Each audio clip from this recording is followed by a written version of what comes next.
महमूद मदनी साहब ने कि ये मुल्क जितना आपका है उतना हमारा भी है।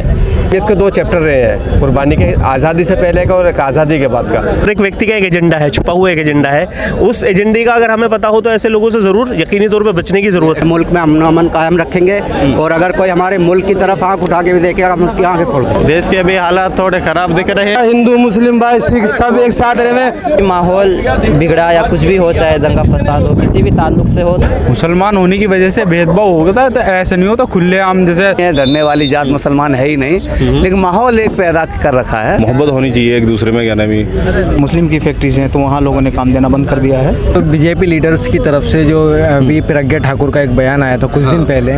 मुल्क की मशहूर और कदीम तंजीम जमीयत उलमा हिंद का 34वां इजलास आम इस वक्त दिल्ली के रामलीला ग्राउंड में हो रहा है। पूरा ग्राउंड और पूरा मैदान खचाखच लोगों से भरा हुआ है। अब देख सकते हैं सामने लाखों की तादाद में फर्जंदान तौहीद मुसलमान और मुख्तलिफ मजहब और तबकों से ताल्लुक़ रखने वाले यहाँ मौजूद है। जमीयत उलमा हिंद के इजलास में मौजूद है। सामने स्टेज को हम आपको दिखा रहे हैं कि स्टेज के मंजर को देखिए, विजुअल भी आप देख सकते हैं कि मुख्तलिफ धर्म से ताल्लुक़ रखने वाले साधु संत यहाँ मौजूद हैं। उसके अलावा जमीयत उलमा हिंद के सदर मौलाना महमूद मदनी मौजूद हैं, मौलाना अरशद मदनी यहाँ मौजूद है, मौलाना असगर अली इमाम मेहदी सल्फ़ी और जितनी तंजीम है उन सब तंजीमों के ज़िम्मेदारान मौजूद हैं। मुख्तलिफ धर्मों के मानने वाले यहाँ मौजूद है और सब लोग इस इजलास में अमन, एकता और इत्तेहाद का पैगाम देने के लिए आए हैं और काफ़ी तादाद में यहाँ लोग मौजूद हैं। हम पब्लिक से बात भी करना चाहेंगे लेकिन काफ़ी दूरी है और शायद मुझे बात करने के लिए इस लाइन को क्रॉस करना पड़ेगा, और लेकिन मैं कोशिश करता हूँ वहाँ तक पहुँचूँ और बात करूँ, क्योंकि जो स्टेज पर जो लोग मौजूद हैं उनको आप लाइव सुन रहे हैं, उनकी बाइट आ रही है, मीडिया में उनके इंटरव्यूज़ चल रहे हैं, लेकिन जो हज़ारों की तादाद में ये लोग आए हैं इनके दिल में क्या है, इनके मन में क्या है, वो हम आपको बताएंगे। उनके पास ज़रा चलते हैं। क्या नाम है आपका? मोहम्मद आबिद। कहाँ से आए हैं? मेरठ से। किस लिए आए हैं यहाँ? यहाँ बुलाया, हमारे आलिमों ने बुलाया इसलिए आए। क्या मैसेज लिया आपने यहाँ से? यहाँ से हमने अमन अमन का मैसेज लिया है। इंशाल्लाह हम अपने मुल्क में अमन अमन कायम रखेंगे और अगर कोई हमारे मुल्क की तरफ आंख उठा के भी देखेगा हम उसकी आंखें फोड़ देंगे। क्या नाम है आपका? मेरा नाम इसहाक खान है, जिला बाड़मेर राजस्थान से। देश के हालात कैसे हैं? देश के अभी हालात थोड़े ख़राब दिख रहे हैं। हमें कौमी एकता दिखानी चाहिए, सभी धर्मों को साथ में रहकर चलना चाहिए और प्यार मोहब्बत का पैगाम बढ़ना चाहिए। क्या नाम है आपका? चांद, मोहम्मद चांद। किस लिए आए यहाँ पर सब एकता के लिए, हमारा हिंदू मुस्लिम भाई सिख सब एक साथ रहे, अपना हिंदुस्तान जोड़ते चले, उनके साथ सब अपना इसलिए आए हुए हैं सबके सब। कहाँ से आए आप? जी मैं दिल्ली से आया हूँ जी। आप किस लिए आए यहाँ? जी हम इसलिए आए हैं हमारे मुल्कों के अंदर अमन अमान कायम रहे। जमीयत उलमा हिंद के इजलास आम में यहाँ मौजूद है मौलाना शहनवाज बदर कासमी। मौलाना विज़न इंटरनेशनल स्कूल के डायरेक्टर हैं, बिहार के उभरते हुए नौजवान हैं। मौलाना बिहार से आप आए हैं, क्या मैसेज लेकर आए हैं बदर साहब आप? जमीयत उलमा का ये 34वां इजलास इसमें जिसमें मुल्क भर के जो ज़िम्मेदारान जमीयत है वो मरकज़ी से लेके सूबाई और सूबाई से ज़िली सतह के वो तमाम लोग शरीक हुए हैं। हम भी इस टीम का एक हिस्सा हैं और इसी वजह से शामिल हुए हैं। क्या लगता है देश में जिस तरह नफ़रत का माहौल है, हिंदू मुस्लिम हो रहा है, मुसलमानों को डराया जा रहा है, तो इस इजलास का कुछ असर होगा, माहौल पुरअमन बनेगा? बिल्कुल असर, उसके असरात महसूस होते हैं और इस देश में जो नफ़रत की जो मुहिम और जो हालात हैं, आज अगर हम लोग खुश हैं, हमारे चेहरों पे दाढ़ी टोपी, और इस मुल्क में जो मदारिस मसाजिद महफूज है, यही उलमा इकराम और इस तरह की जमातों की देन है कि इन लोगों की हिम्मत जुरत इस इजलास में आपने महसूस किया होगा। बड़ी बेबाकी के साथ ये एक पैगाम दिया है सदर जमीयत मौलाना महमूद मदनी साहब ने कि ये मुल्क जितना आपका है उतना हमारा भी है। ये जाहिर सी बात है, ये सिर्फ महमूद मदनी और मोदी या मदनी की हुकूमत का ये देश नहीं है, बल्कि एक आम आदमी तक ये पैगाम ज़रूर पहुंचना चाहिए कि चाहे आप किसी गांव में हो, किसी ज़िले में हो, किसी रियासत में हो, आपको खौफज़दा नहीं होना है।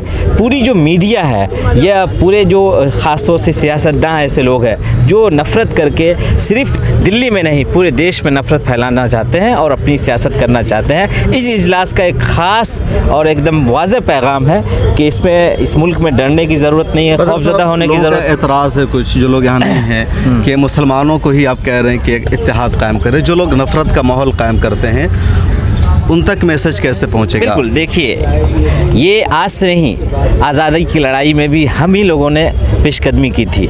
जब पूरी दुनिया की तारीख उठा के देख लीजिए कि ख़ास तौर से चाहे खिदमत का मैदान हो, इंसानियत की, या कोई भी ऐसा शोबा हो, या जंग आज़ादी में सबसे पहले हमारे उलमाए किराम ने कुर्बानियाँ दी हैं। आज का इनकलाब अखबार उठा के देख लीजिए, मौलाना अरशद मदनी का यही मौक़िफ़ है कि हम अगर खामोश हैं या झुके हुए हैं तो अब इस मुल्क में अमन के लिए, जाहिर सी बात है ये मौलाना अरशद मदनी का बयान नहीं है, इस मुल्क के हर ऐसे इंसान का बयान है जो इस मुल्क को बचाना चाहते हैं। बहुत सारे लोग इस मुल्क को ऐसे हालात में डालना चाहते हैं कि गांव-गांव में अगर आप इस तरह के हालात पैदा हो गए हैं जहां हर तरह के फसादात और हर ज़िले में फसादात फैल सकते हैं, लेकिन बहुत सारे लोग इसीलिए खामोश है और बहुत ही मसलहत और हिकमत के साथ वहाँ की पॉलिटिक्स और वहाँ की क़यादत और रहबरी को अंजाम देते हैं ताकि हमारे मुल्क में, हमारे इलाके में, गाँव-गाँव में कोई नफ़रत का माहौल नहीं है। और हकीकत ये है कि हम लोग इसी शक्ल सूरत में हर जगह जाते हैं। बहुत सारे लोगों ने सिर्फ इस मोबाइल की नफ़रती मुहिम की वजह से हम लोगों ने अपने दिलों में खौफ फैला लिया, लेकिन ऐसा नहीं है। हम लोग हिम्मत और जुर्रत के साथ अपनी तालीम, अपनी तरक्की और तिजारत पर ध्यान दें। ये मुल्क जितना तेरा है उतना मेरा है। इस 34वां इजलास का यही वाज़ेह पैगाम है और इस वाज़ेह पैगाम के असरात को पूरे देश में, पूरी दुनिया में महसूस किया जा सकता है और किया जाएगा इंशाअल्लाह। यहाँ कुछ नौजवान फजला और नौजवान मौजूद हैं। मूसा कासमी साहब, जमीयत उलमा हिंद का क्या मैसेज है इस इजलास से? देखिए, जमीयत उलमा हिंद मुसलमानों की वो वाहिद तंजीम है जो 1919 से लेकर के और आज तक जो आपसी इत्तेहाद और आपसी भाईचारे के लिए जो काम कर रही है, मुल्क की जो कौमी खिदमत के लिए जो कुर्बानी आज़ादी से पहले, दरअसल जमीयत के 2 चैप्टर रहे हैं, कुर्बानी के आज़ादी से पहले का और एक आज़ादी के बाद का। हिंदुस्तान की आज़ादी में जमीयत का बहुत बड़ा रोल रहा है, वो तारीख़ में दर्ज है अल्हम्दुलिल्लाह। आज़ादी के बाद से जमीयत उलमा हिंद ने जो कुर्बानियाँ मुल्क की और इस कौम की जो की हैं वो भी तारीख़ के अंदर दर्ज है। और आज के जो प्रोग्राम जो ये जमीयत उलमा हिंद का अधिवेशन जो चला है, इसका भी मकसद यही है कि यहाँ के जो बसने वाले जो शहरी हैं, वो हिंदू, मुस्लिम, सिख, ईसाई, वो सब एक साथ मिल कर के कंधे से कंधा मिला करके देश की तरक्की के लिए, मुल्क की तरक्की के लिए जो ताउन कर सकते हैं, योगदान दे सकते हैं, वो उसमें वो देना। आपका इसमें ग्रामी? मेरा नाम सैयद फरमान अहमद है। जी जी। और हम लोग मीम के नाम से एक ऑर्गेनाइजेशन चला रहे हैं। हाँ। जी जी।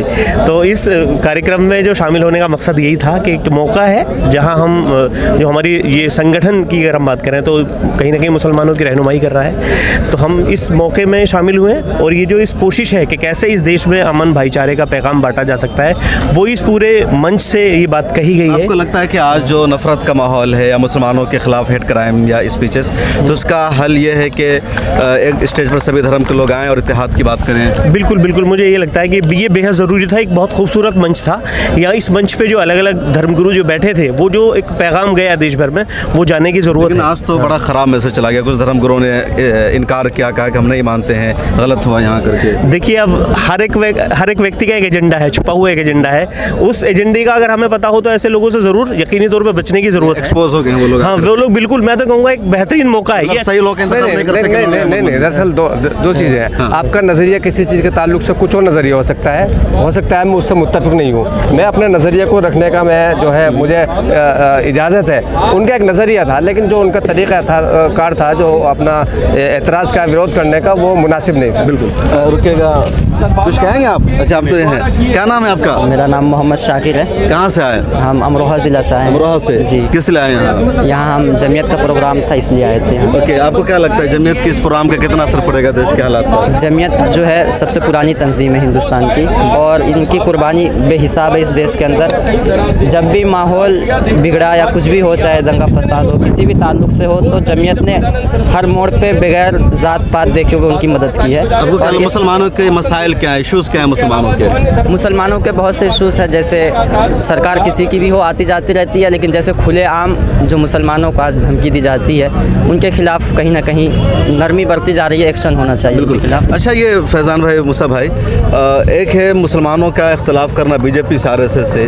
आपको क्या लगता है मुसलमानों को बीजेपी और आरएसएस की मुखालफत करनी चाहिए या अपने मसाइल पर बात करनी चाहिए, खास सरकार कोई भी हो? देखिए, मैं सिर्फ बीजेपी और आरएसएस की ही मुखालफत की बात हम नहीं कर रहे। कोई भी पार्टी या कोई भी संगठन अगर मुसलमानों के लिए गलत बात करेगा, गलत बयानबाजी करेगा या उनके जो अधिकार है उन पर सवाल उठाने की कोशिश करेगा तो उनकी मुखालफत तो करनी पड़ेगी। बट इसके साथ साथ बेहद ये ज़रूरी है कि हमारे जो अपने मसाइल हैं, हमारी जो अपनी दिक्कतें, हमारी जो अपनी चुनौतियाँ हैं, उनको एक साथ मिलकर उन पर कदम उठाने की ज़रूरत है, उन पर काम करने की ज़रूरत है। और तमाम आज अगर हम देखें तो अल्लाह का शुक्र ये है कि हालात बदल रहे हैं। एजुकेशन में जिस तरीके से हमारी बच्चे आगे बढ़ने की कोशिश कर रहे हैं, सरकारी नौकरियों में जिस तरीके से आगे बच्चे बढ़ने की कोशिश कर रहे हैं, ये अपने आप में काबिल तारीफ है। और कहीं ना कहीं एक साथ यूनाइट होने की तो ज़रूरत है ही है, एक साथ जुड़ने की। साहब, आप मुजफ्फरनगर से आते हैं, आम मुसलमानों के दिल में इस वक्त क्या चल रहा है? जो मीडिया में जैसे खबर आती है, एक डर का माहौल, खौफ का माहौल, मॉब लिंचिंग, हेट क्राइम, बयानबाजी, गिरफ्तारी, UAP लगना, NSA लगना, आम मुसलमानों के बीच में क्या है इन सब को लेकर के? देखिए, बात यह है कि अभी जो आप उसकी इख्तलाफ के मुखालफत की बात कर रहे थे, दो चीज़ होती हैं। एक तो होता है इख्तलाफ, किसी से इख्तलाफ, और एक होती है मुखालफत। हम लोग जो है RSS या BJP के मुखालिफ नहीं है, इख्तलाफ है। उनकी जो पॉलिसीज़ है, जो उनका नज़रिया है, उनका इख्तलाफ है। अब जो दूसरा आइडियोलॉजी से हमारा इख्तलाफ है, उससे इख्तलाफ है, मुखालफत नहीं है। मुखालिफत और इख्तलाफ में फ़र्क होता है। दूसरा ये है कि जो आपने कहा है कि जो आजकल के हालात जो पैदा करने की कोशिश की जा रही है, तो उससे एक तरह से डर तो ज़रूर है, लेकिन मायूसी नहीं है। और क्योंकि हिंदुस्तान की जो अक्सरियत है, जो हमारे बिरादरान वतन है, हिंदू भाई हैं, दूसरे लोग हैं, वो आज भी उन जुल्म और सितम के साथ में मुसलमानों के साथ लड़ाई भी लड़ रहे हैं, और वो हर एक उसका मुखालफत भी करते हैं, हर चीज़ का मुखालफत करते हैं जो जुल्म के ख़िलाफ़ है। तो इसलिए मायूस होने की ज़रूरत नहीं। क्या नाम है आपका? अब्दुल अजीम। कहाँ से है? हापुड़ से। हापुड़ से, किस लिए? क्या करते हैं वहाँ? मौलाना जी। वहाँ क्या करते हैं? वहाँ क्या करते हैं, जमात से जुड़े हुए हैं, जमात से बुलावा गया है। क्या रोजगार क्या है आपका? रोजगार हमारा लोहे का काम है। लोहे का काम है। तो कैसा आप मिलते जुलते हैं दोस्तों से? ठीक ठाक माहौल है या कुछ गड़बड़ लगता है? अल्लाह का शुक्र है, वैसे तो ठीक ठाक है, पर जो चल रहा है इसके लिए तो आवाज़ उठानी पड़ेगी। चल रहा है आपके इर्द गिर्द कुछ चलता होता है? जी जी बिल्कुल होता है। मुसलमान अगर कोई टोपी में, कुर्ते पजामे निकल के जा रहा है तो आजकल का माहौल ये हो गया कि गैर मुस्लिम उसका ऐसे देखते, पता नहीं क्या, कौन जा रहा है, क्या हो गया। ऐसे इलाके में भी ऐसा होता है? जी जी बिल्कुल होता है। तो आपका कुछ अपना एक्सपीरियंस बताइए, कभी ऐसा हो आपको लगा हो कि मुसलमान होने की वजह से आपके साथ भेदभाव किया जा रहा हो? मुसलमान होने की वजह से भेदभाव हो गया तो ऐसा नहीं होता, खुलेआम। जैसे 4 आदमी अभी कहीं पे मान लो हमारी कमेटी के लोग 2 हैं या 10 हैं, अभी 10 लोग या 20 लोग दूसरी कमेटी के लोग हैं, तो उसको अजीब दबाया जाता है हर जगह से, हर बात से, मतलब अजीब सा ही माहौल बना के रख रखा है। ऐसा फील होता है आपको? जी बिल्कुल। क्या नाम है आपका? मोहम्मद मोहसिन नाम। कहाँ से आए हैं? मैं मेरठ से ताल्लुक़ रखता हूँ। मेरठ से? मेरठ में कहाँ से? मेरठ क्या में काम करते हैं आप? मैं पढ़ाता हूँ मदरसे में। मदरसे में पढ़ाते हैं? जी। कब से? तकरीबन 2 साल से पढ़ाता हूँ बच्चों को। तो आपके गांव में, आपके इलाके में क्या माहौल है? ठीक ठाक है या कुछ? हमारे यहाँ माशाल्लाह बहुत अच्छा माहौल है, आपकी दुआ को प्रोसेस हिंदू अच्छा मुस्लिम पाई जाती है? जी आपस में लोग बहुत प्यार मोहब्बत से रहते हैं जी। आपका क्या नाम है? मोहम्मद गुलजार। कहाँ से हैं आप? उत्तराखंड, हरिद्वार। हरिद्वार से। वहाँ कैसा माहौल है? ठीक है, अल्लाह का करम। क्या काम करते हैं आप? मैं मदरसे में हूँ। अच्छा, मदरसे में पढ़ाते हैं? जी। तो अभी सब ठीक ठाक है वहाँ? सब बढ़िया। चलिए, बहुत अच्छा। आप कहाँ से आए हैं? जी, मैं औरैया से आया हूँ, पेशे से। हाँ, पेशे से अधिवक्ता हूँ और एक मदरसा भी संचालित करता हूँ। अच्छा, माशाल्लाह, मदरसा भी चलाते हैं। और क्या करते हैं आप? पेशे से एडवोकेट हूँ। अच्छा, कहाँ? औरैया में। औरैया कहाँ है? औरैया इटावा के पास में है। अच्छा, इटावा के पास अखिलेश यादव का है, सेंफर, इससे 60 किलोमीटर पास में ही है। तो अभी तो लगता है कि यूपी में बहुत नफरत का माहौल है। जो लोग यूपी से बाहर रहते हैं उनको लगता है कि योगी जी ना करके मुसलमान कर दिया है, मुसलमान बहुत डर और खौफ में वहाँ। कि मुसलमान डरा तो नहीं है, डरने वाली जात मुसलमान है ही नहीं, लेकिन माहौल एक पैदा कर रखा है हम लोगों को बांटने के लिए। जैसे अभी यहाँ देखा, सरस्वती जी कोई बात कर रहे थे, उन्होंने वो बात कही, अगर हमारी कौम एक दूसरे से मिलकर रहे तो हो सकता है हम लोग बहुत ताकतवर होंगे। ऐसा नहीं है। आप जहाँ प्रैक्टिस करते हैं अपने लोकल कोर्ट में, वहाँ भी आपको ऐसा कभी फील हुआ कि आप मुसलमान हैं? नहीं, ऐसा है, भाईचारा बना के रखते हैं। भाईचारा है बना हुआ? जी, हमारे जहाँ पे वकालत करते हैं 700 करीब वकील है, जिसमें 25 वकील मुस्लिम हैं। सिर्फ 25 वकील? 700 वकील। इतने कम क्यों है मुसलमान? वहाँ लोग वकालत में कम जा रहे हैं ना, मुसलमान बच्चे ला नहीं करते। जी, हमारी जो कौम है वो एजुकेशन तरफ कम है थोड़ा सा। तो आप जो मदरसा चला रहे हैं, कहाँ तक तालीम? जी, हमारा हाई स्कूल तक मदरसा चलता है। अच्छा, हाई स्कूल मतलब स्कूल मदरसा दोनों साथ? मदरसा ही, मदरसा वो उसकी मानता है उत्तर प्रदेश मदरसा। जी जी जी, चैनल के मुताबिक। आप भी कुछ कहना चाहते हैं? क्या नाम है? इधर आओ। क्या नाम है? नितेश। नितेश कुमार या सिर्फ नितेश? नितेश कुमार पाठक, बिहार, मुजफ्फरपुर। मुजफ्फरपुर घर है। तो यहाँ क्या कर रहे हो तुम? यहाँ पर यहीं पर आता हूँ, हिम्मतनगर। हिम्मतनगर में? हिम्मतनगर में क्या करते हो तुम यहाँ? मैं यहाँ पर पार्किंग में रहता हूँ। काम करते हो गाड़ी वाड़ी का? हाँ। तो पढ़ाई क्यों नहीं किए तुम? पढ़ाई नहीं किए कि अम्मी अबू हैं? नहीं, मैं हिंदू हूँ। अरे तो माता पिता हैं? हाँ, है ना? कहाँ रहते माता पिता? बिहार। बिहार में? तुम अकेले रहते हो यहाँ? मैं पापा रहता है। अच्छा, पापा रहते हैं। तो तुम यहाँ थे जलसा में? हाँ। कैसा लगा? किस लिए आए तुम यहाँ? ये देखने आए। तो कैसा लगा देख करके? ठीक है। तुमको क्या लगता है, टीवी में देखते हो तो सब कुछ ठीक ठाक चल रहा है? हाँ। मुसलमानों के बारे में क्या जानते हो? सब कुछ ठीक है। ठीक है मुसलमान। अच्छा लगता है? ये जो इनका जो चैनल है, इन पे हमने बहुत अच्छा काम कर रही है। हमने इन पे मौलाना सज्जाद नोमानी साहब को सुना है, बड़े बड़े लोगों को सुना। हम काफ़ी दिनों से इनके चैनल को सुनते आ रहे हैं और बहुत ही अच्छा मैसेज देते हैं ये। सबसे अच्छी बात ये होती है कि सवाल के साथ में उसका नतीजा क्या निकलने वाला है उससे पहले ही आगाह करते हैं और अच्छे अच्छे उलमा इस चैनल पर रहते हैं, इसलिए आप हजरात भी जो है जुड़े इससे। और ख़ास तौर से जो हम मदरसे के लोग होते हैं, इनके जहन को फेर दिया जाता है सुन सुन के। इस वजह से जो है हमें भी चाहिए कि ऐसे चैनल का इस्तेमाल करें जिसके ज़रिए जो है हम अच्छा सबक ले सकें। आपका नाम? मेरा नाम मोहम्मद शाकिर है। तो अभी यहाँ पढ़ाई कर रहे हैं आप? जी, मैं अमरोहा जामा मस्जिद में पढ़ाई करता हूँ। कौन सा साल है? हमारा जो है 1 साल अभी बचा हुआ है। तो अभी साहब आगे हैं अमली कदम में? जी। जमीयत का सदर बनना है लग रहा है? नहीं, जमीयत का सदर नहीं, बस ये है कि कौम की जो खिदमत हो सके जिस कदर वो करना। और अल्लाह के शुक्र से आप जो लोगों का आना चाहिए। जी, अल्लाह के शुक्र से कुछ ना कुछ खिदमत हमारी है गांव देहात में जो होता है। आपका इसमें ग्रामी? शकील अहमद नाम।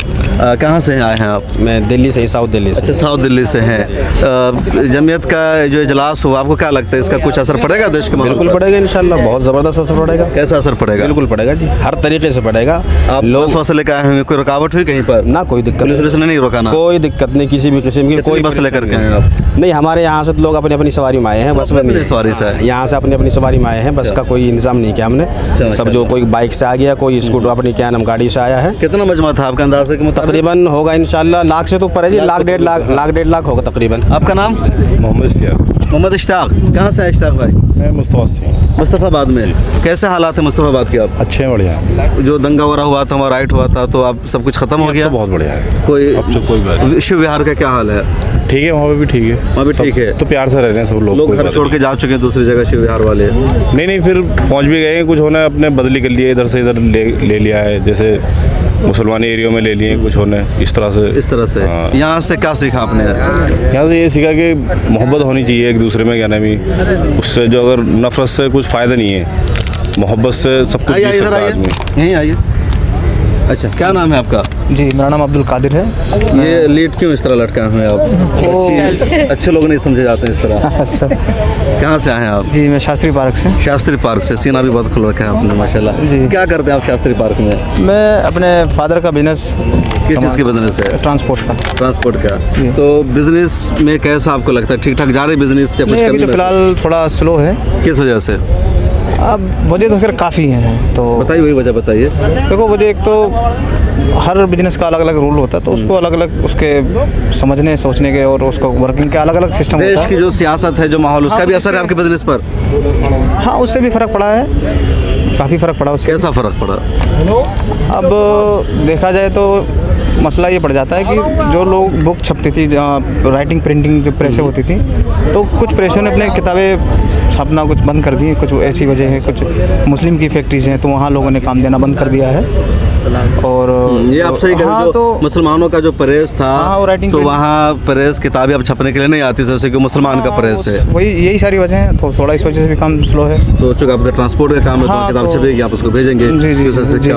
और आपको क्या लगता है, दोस्त यार भी मिलते होंगे आपके, तो बहुत सारे हर तरह के दोस्त होंगे, तो कैसा लगता है उनके साथ बैठ करके? नहीं, मेरे तो बहुत सारे दोस्त हिंदू भी हैं और मुसलमान भी हैं। तो हालांकि वो लोग तो खैर अच्छे हैं, लेकिन वो कहते हैं कि मतलब हर धर्म में कुछ लोग अच्छे होते हैं, कुछ लोग बुरे होते हैं, तो हम सभी धर्म को बेकार नहीं कह सकते, और उसमें जो कुछ लोग हैं वो बेकार होते हैं। बिल्कुल, कुछ धर्म कोई बेकार नहीं होता, सारे धर्म अच्छी बात करते हैं। अभी तो उन्होंने यहाँ तकरीर की बताया। तो इस जलसा से क्या सीखा आपने? ये हमारे बड़े हैं और इन्होंने जो भी बयानात किए हैं, और बहुत अच्छे बयानात किए हैं। ये मुस्लिम को जोड़ने के लिए अपना जो भी लोग बिखर चुके हैं, वो एक सभी को जोड़ने के, जैसे मुसलमानों के नहीं, तमाम इंसानों को। इसलिए मैंने सभी का इस्तेमाल किया, स्पेशल मुस्लिम नहीं, सभी का नाम लिया मैंने।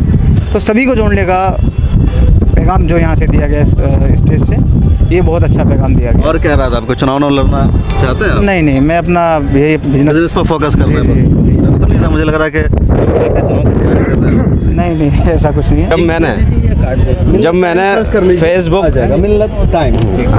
जब मैंने फेसबुक चलाना स्टार्ट किया था, मैंने सबसे पहले आपका पेज को जो है फॉलो किया था। जी।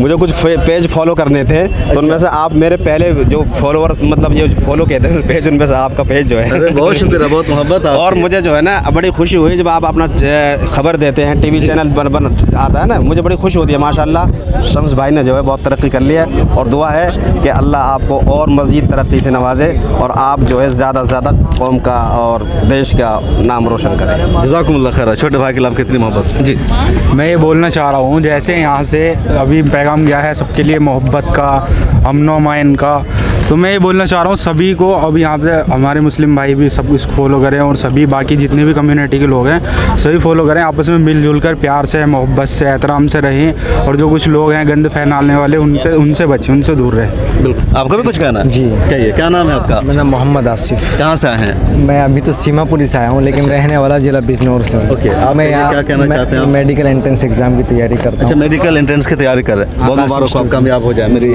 नेक ख्वाहिशात है आपके साथ। आप बताइए क्या है आपके दिल में? यही है कि जो नफ़रत का माहौल है बीजेपी लीडर्स की तरफ से, उस जो बीजेपी लीडर्स की तरफ से जो अभी प्रज्ञा ठाकुर का एक बयान आया था कुछ दिन पहले, जो कि बीजेपी के लीडर्स हैं, वो सिटिंग एमपी है, और उन्होंने किस तरह की लैंग्वेज इस्तेमाल की है मुसलमानों के ख़िलाफ़, वो बिल्कुल नाकाबिल बर्दाश्त हैं।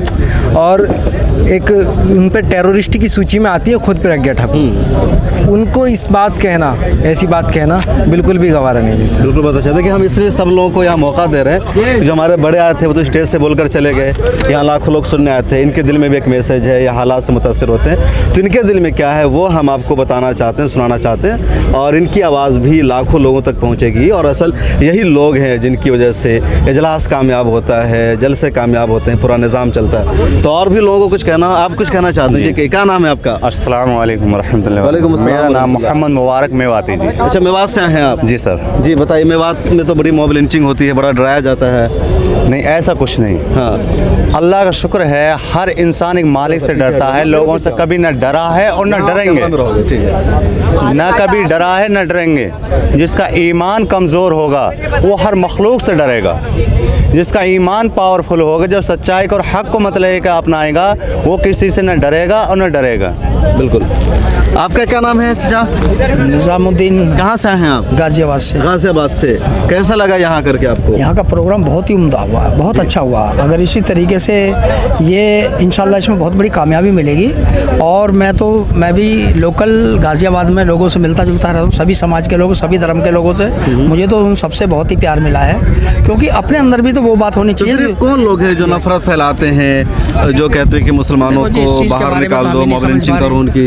इस चीज़ के बारे में हम नहीं समझ पा रहे, कौन ऐसा करते हैं, क्या करते हैं। हम तो अपने बारे में कहना चाहते हैं कि हमें सब प्यार करते हैं, हम सबको प्यार करते हैं। निज़ामुद्दीन मलिक मेरा नाम है, मैं गाजियाबाद रहता हूँ, और गाजियाबाद का आवाम इतना प्यार करता है मेरे से, वो बल्कि यूँ कहते हैं कि निज़ामुद्दीन तुम तो इलेक्शन लड़ो कामयाब मन के, भैया ऐसी दलदल में मैं नहीं फंसूंगा। मैं तो आप लोगों से प्यार रिश्ते नाते कराने में मैं सब जगह हर जगह शामिल रहता हूँ। मैं कोई भी एक पब्लिक का जो एक मुझे एक ऐसा गांव से ही है, हमारे दादा हमें कुछ बहुत बातें ऐसी समझाया करते।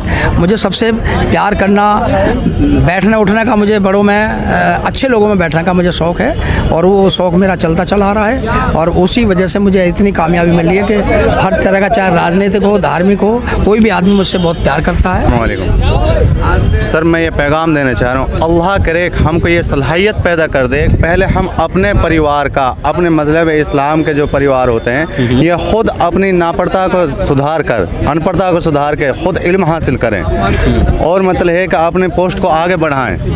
ये जो अनपढ़ता समाज होती है, ख़ास तौर से मेवात को पैगाम देना चाहता हूँ, ये पढ़े और आगे अपनी काबिलियत को हासिल करे, और आपस के नाइत्तेफाकी दूर करें तो इंशाअल्लाह कामिल तक पहुँचेंगे और मंजिल मकसूद तक अल्लाह ताला हमें सबको पहुँचाएगा।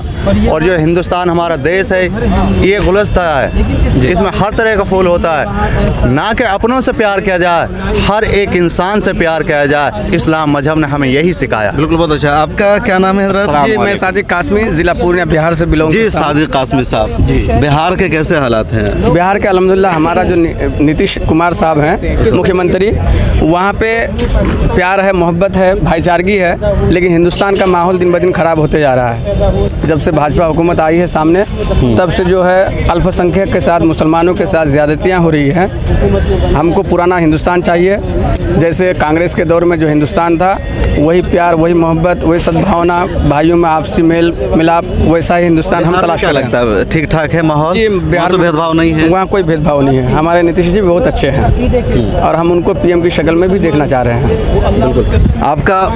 जी, मैं मोहम्मद इस्लाम फ्रॉम मुजफ्फरनगर। आप मुजफ्फरनगर से हैं? कहाँ से? जी, मुजफ्फरनगर में खुड्डा गांव है, वहाँ का मदरसा में पढ़ाता हूँ मैं। अच्छा, खुड्डा गाँव में। तो वहाँ क्या हालात हैं? ये जमीयत उलमा हिंद का इजलास आम हुआ दिल्ली के रामलीला ग्राउंड में, और यहाँ बड़ी तादाद में, बल्कि लाखों की तादाद में मुल्क भर से लोग आए थे, इंटेलेक्चुअल आए थे, दानिश्वर उलमा कराम, मुख्तलिफ मज़ाहिब के मानने वाले लीडर्स, और उन सब ने एक पैगाम दिया है इत्तेहाद का, यकजहती का, और ये बताने की कोशिश की है कि सभी धर्म मज़हब के मानने वालों को साथ मिलकर के रहना चाहिए, और एक मैसेज दिया इत्तेहाद का, यकजहती का, और एक बड़ा कामयाब इजलास इसको माना जा रहा है। हालांकि यहाँ कुछ कंट्रोवर्सी भी हुई। मौलाना अरशद मदनी की जो स्पीच थी, उस स्पीच पर कुछ धर्म गुरुओं ने हंगामा किया है। हालांकि जो दूसरे धर्म गुरु के लोग थे, उन्होंने कहा कि मौलाना अरशद मदनी का जो बयान है हकीकत मबनी है, उन्होंने कुछ भी गलत नहीं कहा, और जिन लोगों ने उस पर एतराज़ किया है उन लोगों का कसूर है, वो लोग जिम्मेदार, उनको ऐसा नहीं करना चाहिए। वैसे देखिए मीडिया में इस पर क्या चलता है। मौलाना अरशद मदनी की पूरी स्पीच आप मिल्लत टाइम्स पर